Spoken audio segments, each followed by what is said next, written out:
Hello everyone from around the world. My name is Ralph. I would like to give sincere thanks to you for joining us once more in our webinar series of HOPPY Topics. Today we will address the latest information about this year's crop. We will also take a deeper look on the hop market of 21-22. As I mentioned earlier, my name is Ralph. I'm working as a sales manager for Russia at Hopsteiner, Germany. For newcomers joining us for the first time, I'd like to give a brief introduction on what to expect. Our webinars are free online seminars with presentations about various hop-related topics. For most of us, time is precious, and we experienced limited possibilities to travel and meet in person. Therefore, we'd like to reach out to you with additional online support. We would like to keep you updated on latest information. Before we start with the presentation, I'd like to point out that we gladly receive your questions and comments.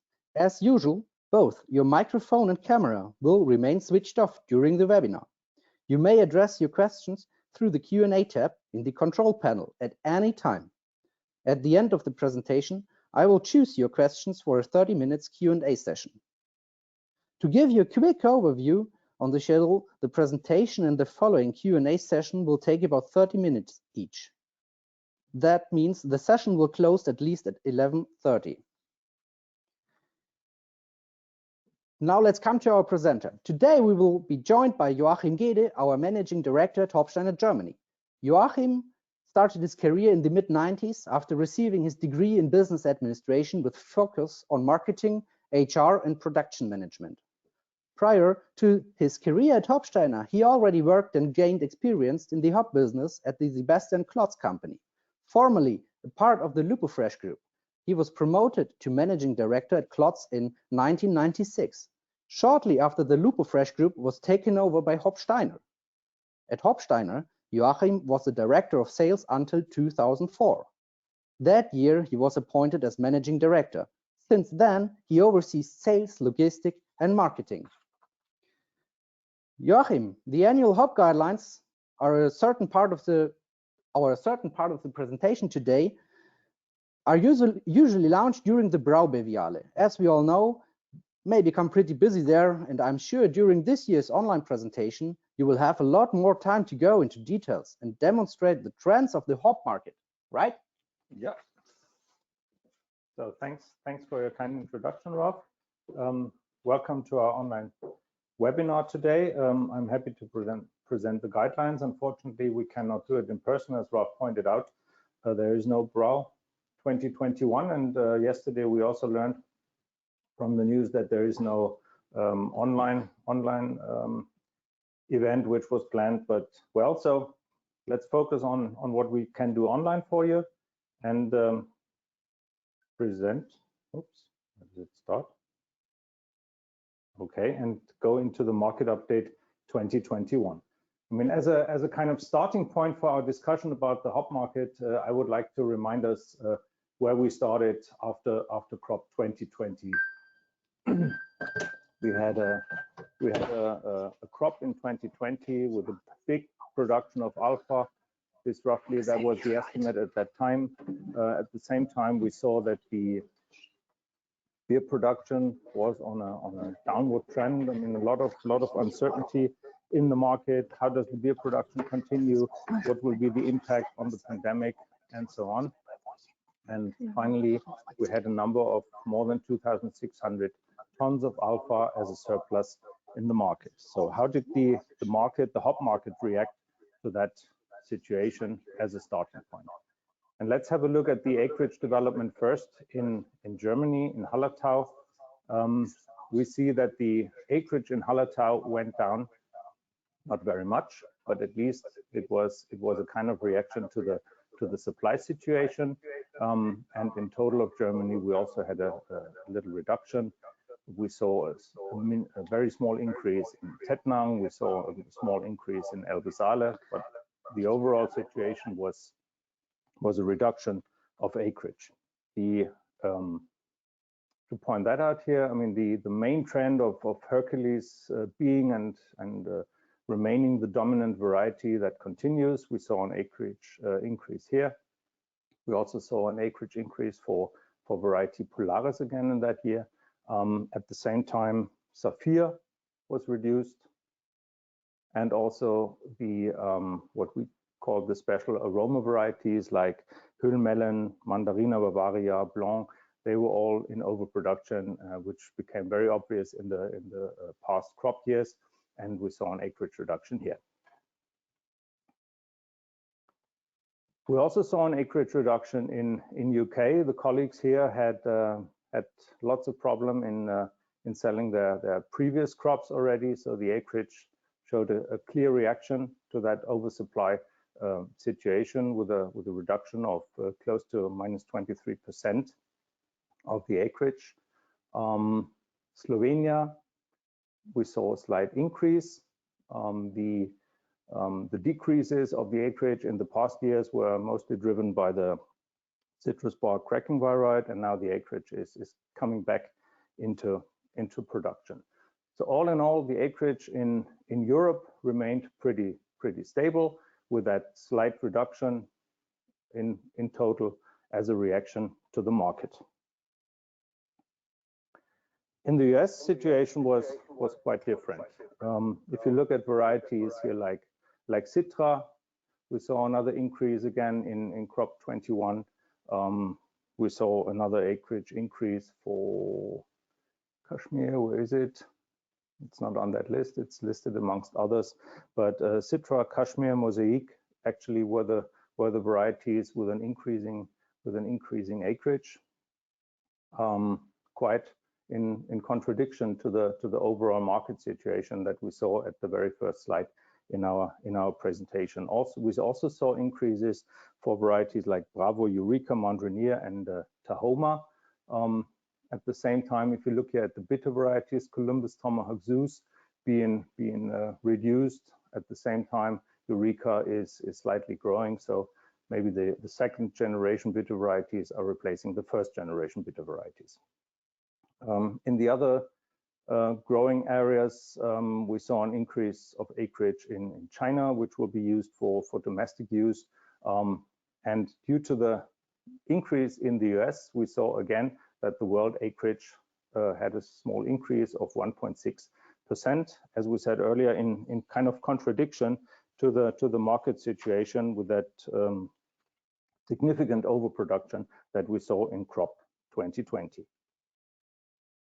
So that was the acreage development. Let's have a look at the crop outcome, and maybe start with the growing conditions in Hallertau before we get into the details of the different varieties. In May we had unusually cold weather. Growth was weeks behind, 6 to 8 weeks behind. The plants did not reach trellis until the top of the trellis until a very late time of the year. But then we had perfect growing conditions in July and August, and as we can see, all in all, it turned out to be a good crop in Hallertau. It turned out to be a good crop for all of Germany, with yields not reaching the crop 2019 numbers, but exceeding the crop 2020 numbers. And we are pretty pleased and very happy with the outcome of the crop. So all in all, a good crop in Germany, and also in the other growing areas. I mean, a growing area which was heavily hit was the Bitburg area, where we saw a big flood destroying lots of the crop. Very sad event here in that growing region. Also for the other growing areas in Europe, we saw good growing conditions, with the exception of Slovenia. Slovenia was hit by a hailstorm, and in addition, it really had a heat wave during the summer in July, and that really affected the crop very negatively. And if you see here the total outcome, the yield is really down to 1.12, and in a usual year there should be around 1.8. Poland was a reasonable crop, but also hit by a hailstorm, which had of course an effect on the total yield in that growing area. I mean, Czech Republic really this year is outstanding. They have a bumper crop, and as we see here with yields, which I personally have never seen before. So there is excess Saats available. If you have demand for Saats variety, this may be the perfect year to fill any gaps in your inventory. All over Germany, to sum it up, a good crop with 65, close to 66,000 tons, and good yields for the growing areas in that region. Then we come to the US. As we said earlier, we had very cold weather in spring in Europe, and in the US, they were suffering from a heavy heat wave in the second half of June and early July. But if you look at the outcome of that total crop, I mean, it's still a good crop with more than 51,000 tons compared to 47,500 in last year and 51,600 in 2019. Now, of course, on a slightly increased acreage, but we still see a very good crop with a total yield of above 2 tons. And I think it's quite amazing if you remember the heat wave in the Pacific Northwest. I think it was all on the news. It was all on TV at that time in summer, and the hops were still doing very good. I mean, we saw a few exceptions which had lower yields here, for example, like Citra and Centennial. But in the end, most of the varieties were doing fine. And again, it's a showcase of how stable the US varieties are, and the reason why we are using US varieties in our breeding program, because they show that great resistance to heat and these weather conditions. So the world crop, to sum it up, was a very good crop. It's not a record crop, but it's one of the biggest crops we've ever seen. Only 2019 was bigger. So 128,044 tons harvested in the world. But I guess what is even more important, besides the yields and the quantities, are of course the alpha levels. And I mean, let's start again with the US varieties. As you see, they are not only very consistent in yields, they are also very consistent in terms of alpha. I mean, very much showing very similar results every year. But let's compare that to some of our varieties that we have. I mean, that's quite amazing. We had very good alphas in crop 2021, a Hersbrucker showing 4.6, Perle showing 9%. But on the negative side, I mean, we've also seen a 2% and a 5% Perle. And that's driving our breeding programs to have very stable varieties and varieties showing similar results no matter what the crop is and the weather conditions are. And I mean, Tradition was kind of disappointing. It has only reached an average number. Even Select was bigger this year with 6.4. I've also never seen a 6.4 Select in the past. We talked about the heat wave in Slovenia. You can see that the hops were affected there. Aurora and Golding, Celea showing lower results. I've never seen actually a Magnum with that high numbers, and also the Hercules with 18.7 is very good and very promising for that season.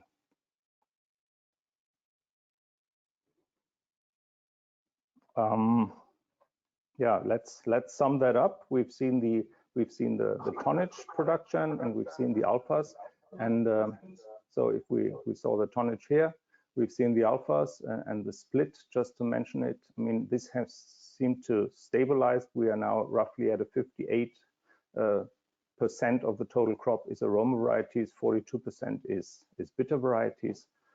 This has stabilized. We've seen for a long time, we've seen a trend that more and more aroma varieties were grown, and now we've come to a kind of equilibrium 60-40. The alphas are very good in total.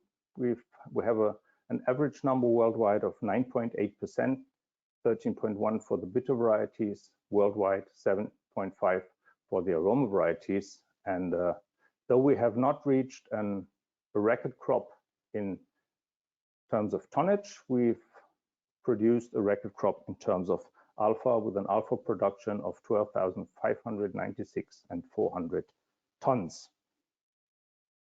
I mean, just to go back to the trends a bit, I think that becomes pretty obvious. I mean, breeding is ongoing. We see a trend to higher yielding and varieties with a higher alpha. So this is not only driven by weather conditions. We've seen a trend here. We've seen it for the total average, and yeah, if you accept, I would also say we can see it here for the bitter varieties. So trend to higher yielding and varieties with a higher alpha content. And I guess that's really where it all comes down to. That's the world alpha supply and demand situation. And I mean, we at the very slide that I presented, we talked about the forecast and the expectation for the beer market. I mean, we are happy to say that the beer market was much more resilient than ever expected. It was not as bad as some of us were thinking. We now are back in a growing beer market. That's our expectation also for 22. And again, starting here with the alpha production, we've seen that number. We've seen the split for aroma and bitter varieties. We expect that the beer production will be back at roughly 1,900 million tons, hectoliters in the coming year, in the brewing year 2020, using the 21 production. We have also again increased that number here, the gram alpha per hectoliter. We were working with an expected 5 grams in the last guidelines for hop buying. We saw with our colleagues in the technical departments that the bitterness, that the usage of hops was reduced. Also in the craft segment in the US, it was about brands sold on-premise versus off-premise, so it was kind of reduction, but we expect that this is now going back on a positive trend, and we expect that in 20 for 19 crop, it was down to 4.8, when we will now slightly increase again to 4.9 gram per hectoliter. So the total usage is back to 9,270 tons. I mean, as we see here, the peak that we have reached in brewing year 2019 was close to 9,400 tons. So still some difference, but we hope to get back to the 2019 numbers soon. But again, we've seen on that big acreage, again, the acreage increase in the US, and that big crop that we've seen, we have produced a paper surplus of more than 3,325 tons. I mean, we know from previous years that also in these crop years starting in 2017 to 2021, this overproduction did not have a huge impact on the spot market, because it was all covered by forward contracts of the brewing industry. And until now, that trend continues. I mean, of course, this year with a huge crop in Czech Republic, we will see a spot market developing. We will also have excess crops and excess hops there. We also have availability of varieties in other European spot markets, including Hallertau, but the forward contract rate is still very big, and most of that, not to say all of that excess in the balance really goes into inventory of the breweries. Up until now, if you make that kind of cumulative balance starting 2007, we have a surplus inventory of 1.5 years inventory, worth 1.5 years inventory. But we also see that also for the coming years, we have still a lot of forward contracts in place, and we have to watch very carefully when that forward contracts really start dropping, and have to really see how the brewing industry will react then. Will they continue with that high inventories? Probably not. First of all, they will have to use them. And once the forward contract rates will go down, we think that also the acreage definitely will have to follow, not in order not to have a massive overproduction that cannot no longer be absorbed by the market. And just to remind us of the reaction of market, this here shows a picture of Hallertau. The green line here, that's the spot market price. The kind of yellowish line here is the forward contract price, which has been increasing over the past years, but still on a very flat level. And in the background here, these greenish columns, that shows the acreage reduction or acreage change as a reaction to the price development and the relation of spot hop prices and contract hop prices. And you see, once the spot hops are coming down in price, the farmers will react and show a certain reduction of acreage. And this trend, this cycle will definitely continue. And we want to warn everybody, once the forward contracts go down, we need to show a reaction with the acreage in order not to end up in a massive overproduction with hops not being absorbed by the market, which is not yet the case, but just as a kind of pre-warning and early warning for the coming years. So that was the overview of the market, and I think I was a bit faster than Ralf was thinking, but never mind. We have now more time for the Q&A session, and I'm happy to answer your questions. Okay.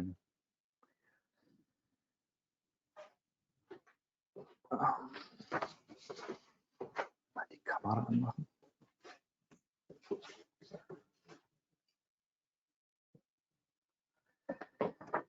So let's come to the Q&A session.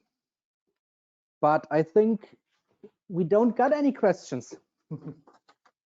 So our listeners should be very happy and fully understand all of the necessary things Joachim talked about today. So do you want to add something, Joachim? Well, difficult without having any questions. I mean, we do the guidelines since many years, and I think the format is well known to the audience, and self-explanatory. So maybe that's the reason why we have not too many questions. But we've got one here.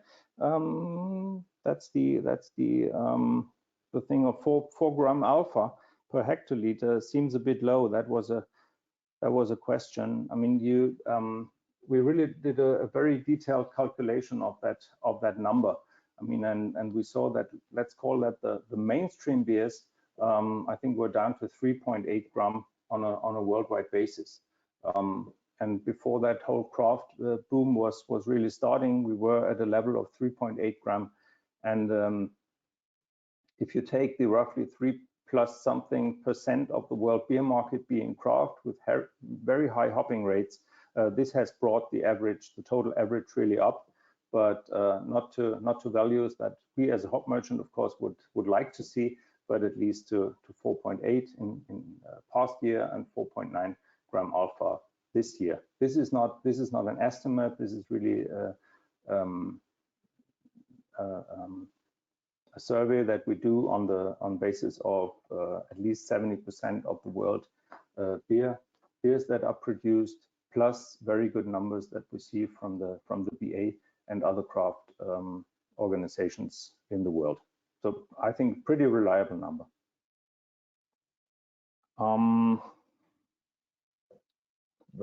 Can you read that? That's very small, but maybe that's because you're so much younger, sorry. So what's the extent of supply chain disruptions and the specific impact on hop deliveries? Thank you for that question. I mean, crop 2021, starting with the farm side, that was much easier than crop 2020. Farmers had kind of more experience in getting their workforce together. It was a very smooth work in spring in the hop gardens. We now do see, of course, that transport is interrupted. We see lots of difficulties in finding containers, making shipments in time. But I think the industry and as a total has reacted. We see that brewing industry, many big players have decided to increase inventory that they hold in their opcos, in their breweries, to be less reliant on transport.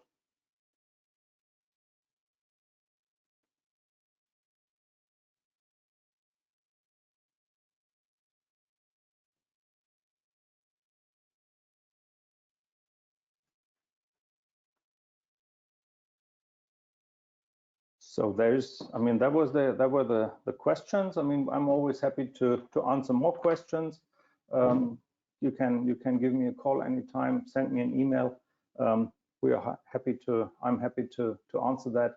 You can also write to that page here, I guess, for still a while, and any question that's coming in will be answered later, also separately by email. So as I said, there are no more questions coming in. So I would like to thank you for being our guest today and joining our webinar. Would you like to add something, Rob? Yes. Okay, so thanks from my side. I'm out and leave the stage to Rob. Thank you. Hello again. Thank you, Joachim. Today's session will end shortly. Next week, you will also find the most recent data about the hop market on our website, hopsteiner.com. Check out the sections Learn and News, please. After closing the webinar, we would appreciate a short feedback from you. In addition, you will receive an email including a link to re-watch the recorded video of today's session. Finally, I'd like to say that we have the next webinar on the 13th of January 2022. Our technical director, Frank Pfeiffer, will talk about the best practice for the application of downstream products. Thank you sincerely for joining our webinar. We hope you enjoyed your stay and time with us today. We are looking forward to joining us again and stay healthy. Goodbye.